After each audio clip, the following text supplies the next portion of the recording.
For a point of personal privilege. Delegate Gilbert, you have the floor. Thank you, Madam Speaker. Ladies and gentlemen of the House, today is the day, or at least that's what we were told, that today would be the day.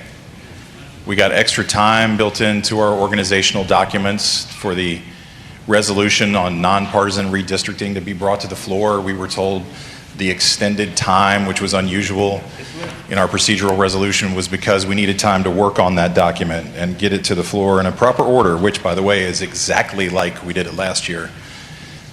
83 members of this body voted for the constitutional amendment on nonpartisan redistricting last year, Madam Speaker, and we were told that we would get it done.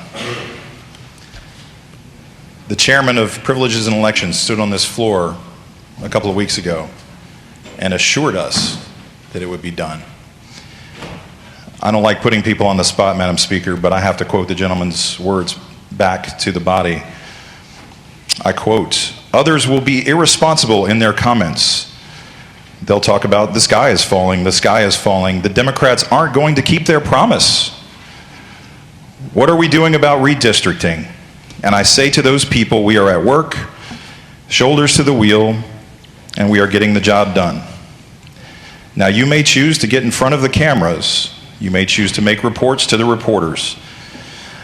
But we're choosing to go about it in a different fashion. We're choosing to expeditiously and very responsibly address the task for which we've been assigned, and in that regard, we are getting it through committee. And if you wait on us, you'll be seeing it coming through to the floor. In 7 hours,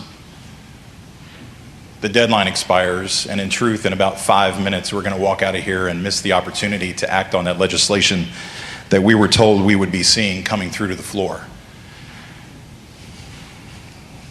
Now, we may not be done, and we recognize that, Madam Speaker. We recognize that there is still a Senate vehicle for this amendment that you have at your disposal that you have yet to assign to committee, Madam Speaker. So any notion that we are getting it through committee has yet to come to fruition. We hope that the 83 members who voted for it last year will vote for it again. Maybe they're not all here. But I know that the vast majority of the members of this body, especially in the majority, have made nonpartisan redistricting a centerpiece of their campaigns, of their stump speeches, of their rhetoric for a decade.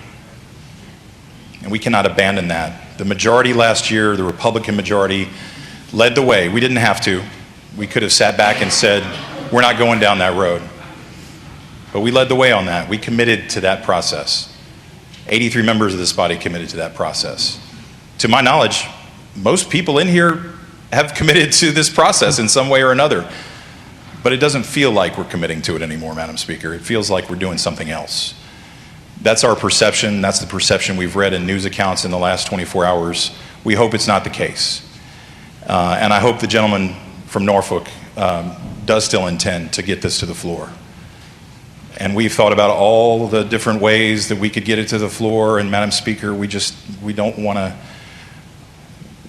go down the road of unnecessarily dividing this body. This is something we should all be in on this together. And I assume that the laughter is from those who would prefer to draw their own districts, Madam Speaker.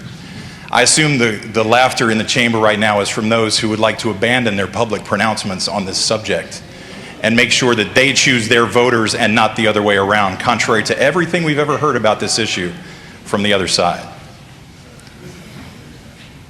But here's where we find ourselves.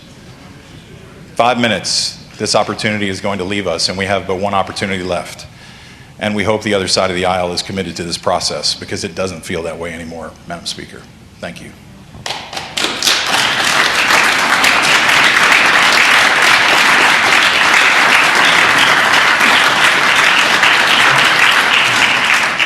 The delegate from Norfolk, Delegate Lindsay.